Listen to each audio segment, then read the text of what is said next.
اس کے دل میں اللہ کی خشیت ہوتی، اللہ کا خوف ہوتا، اللہ کی خشیت ہوتی، تو فرمایا اس کے سارے اعضاء بھی اللہ کی بارگاہ میں خشیت کا پیکر ہوتے، سارے اعضاء، کیونکہ یہ دل کے تابع ہے، خشیت کا تعلق دل سے ہے۔ میں اگر اس کے دل میں خشیت ہوتی تو یہ ہاتھ اس طرح نہ گھماتا، بلکہ ہاتھ اس کا اپنی جگہ سے ہلتا بھی نہ۔ حضرت امام زین العابدین رضی اللہ تعالی عنہ، حضرت امام حسین کے لخت جگر ہیں، آپ کمرے سے باہر نکلے تو آدھا گھر جل چکا تھا، آگ لگ گئی، آدھا گھر جل چکا تھا۔ امام صاحب باہر نکلے تو امام صاحب نے پوچھا کہ یہ کیا ماجرا ہے؟ تو لوگوں نے کہا حیرت ہے امام صاحب، آپ کمرے میں موجود، باہر اتنا شور اور آپ کو خبر ہی نہیں ہوئی۔ فرمایا اللہ کی عزت و جلال کی قسم، مجھے اس لیے نہیں پتا کہ میں اللہ کی بارگاہ میں نماز پڑھ رہا تھا، اللہ کی بارگاہ میں نماز پڑھ رہا تھا، کیونکہ ان کو حقیقت حال، جیسے میں نے عرض کیا تھا کہ حضرت علی المرتضیٰ شیر خدا رضی اللہ تعالی عنہ جب آذان کی آواز سنتے تو کپ کپی طاری ہو جاتی۔ یہ کون علی؟ یہ وہ علی ہیں جن کو حضور نے جنت کی خوشخبری سنا رکھی ہے، اور حضرت علی سے پوچھا جاتا علی کیا ماجرا ہے، اتنے پریشان اور کپ کپی کی کیفیت کیوں ہے؟ فرماتے تجھے معلوم نہیں ہے میں کس کی بارگاہ میں جا رہا ہوں؟ اس کی بارگاہ میں جا رہا ہوں جو احکم الحاکمین ہے۔ یا باب ذی وقار، یہ حضرت علی کی کیفیت، اور صدیق اکبر رضی اللہ تعالی عنہ، خلیفہ اول، خلیفہ بلا فصل، سیدنا صدیق اکبر رضی اللہ تعالی عنہ کے بارے میں آتا ہے کہ آپ جب نماز میں کھڑے ہوتے تو یوں لگتا جیسے کھجور کا تنا کھڑا ہے۔ آپ نے کبھی کھجور کا درخت دیکھا ہے؟ چاہے جتنا سخت طوفان آ جائے وہ اپنی جگہ سے ہلتا نہیں ہے۔ حضرت ابو بکر صدیق اپنے رب کی بارگاہ میں جب عبادت میں مشغول ہوتے، نماز کے لیے کھڑے ہوتے تو جیسے کھجور کا تنا حرکت نہیں کرتا، صدیق اکبر بھی خوف کی وجہ سے ایسے ساکت و جامد ہو جاتے تھے۔ اور جب اللہ کی بارگاہ میں جانے کی بات آتی نا، ابو بکر صدیق کی بات کر رہا ہوں کہ ایک تنکا اٹھا کر یوں عرض کرتے، یا اللہ ابو بکر کو ابو بکر نہ بنایا ہوتا، ایک تنکا بنا دیتا جو تیری بارگاہ میں حساب دینا تو نہ پڑتا۔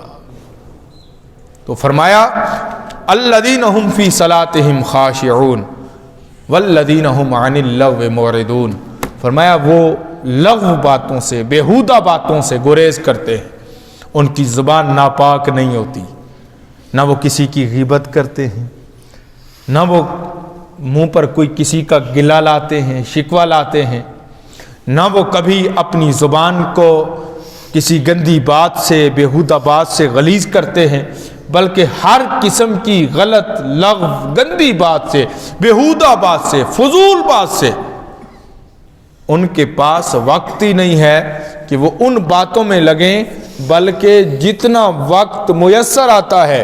حضرت جنید بغدادی رحمۃ اللہ علیہ کے بارے میں آتا ہے کہ آپ حجام کے پاس بیٹھے ہوئے اپنی مونچھیں ترشوا رہے تھے، مونچھیں اپنی ترشوا رہے تھے اور وہ کینچی چلا رہا تھا۔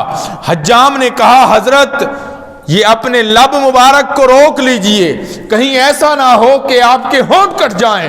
جنید بغدادی نے فرمایا ہونٹ کٹتے ہیں تو کٹ جائیں، جنید بغدادی کی زبان اپنے رب کے ذکر سے بند نہیں ہو سکتی۔ یہ کیفیت جب آتی ہے تو پھر او پی ایف کے ممبر پر بھی جنید بغدادی کا ذکر ہوتا ہے۔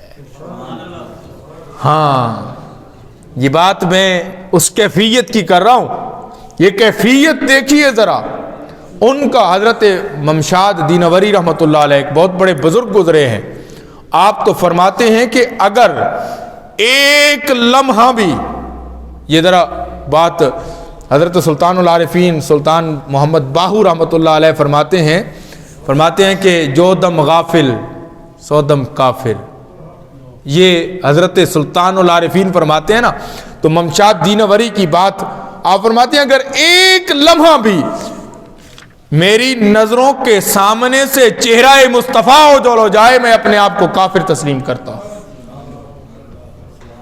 یہ اہل اللہ کی باتیں ہیں نا۔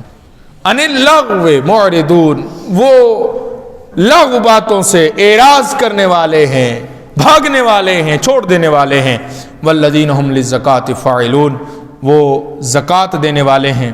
پچھلے جمعۃ المبارک پر بھی میں نے عرض کیا تھا، ہم تو مال کی زکوٰۃ پر انحصار کرتے ہیں نا، اللہ والے اہل اللہ اپنے جسم کی زکوٰۃ دیتے ہیں۔ اور جسم کی زکوٰۃ کیا ہے؟ وہ اپنے جسم کو اپنے رب کی راہ میں تھکاتے ہیں، اپنے رب کی راہ میں اپنے جسم کو تھکاتے ہیں۔ وہ نہیں سوچتے، نہیں دیکھتے کہ میرے ساتھ کیا ہوگا، اللہ کا حکم آ گیا ہے، وہ اپنا جسم اپنے رب کی بارگاہ میں پیش کر دیتے ہیں۔ اور پھر والذین هم لفروجہم حافظون، وہ اپنی شرم گاہوں کی حفاظت کرنے والے ہیں۔ میرے پیارے نبی صلی اللہ علیہ وآلہ وبارک وسلم کا ارشاد گرامی ہے، فرمایا ہر مذہب کی ایک واضح خوبی اور علامت ہوتی ہے، ہر مذہب کی ایک بین خوبصورت، سب سے واضح، سب سے اعلیٰ ایک خوبی ہوتی ہے، ایک صفت ہوتی ہے جو اس کی پہچان بنتی ہے، علامت ہوتی ہے۔ فرمایا دین اسلام کی علامت وہ نشانی حیا ہے۔ پیارے آقا صلی اللہ علیہ وسلم نے ارشاد فرمایا دین اسلام کی وہ علامت کون سی ہے؟ حیا ہے، حیا ہے۔ اور ایک جگہ پر پیارے آقا صلی اللہ علیہ وسلم نے ارشاد فرمایا جس کے اندر حیا نہ رہے، جو جی میں آئے کرتا رہے۔ حیا جو نہ رہا، بچہ اپنے والد سے ڈرتا ہے نا، وہ اصل میں ڈرتا نہیں ہے بلکہ اس کا حیا کرتا ہے۔ بندہ اپنے رب سے ڈرتا ہے نا، ڈرنے والی کیا بات ہے؟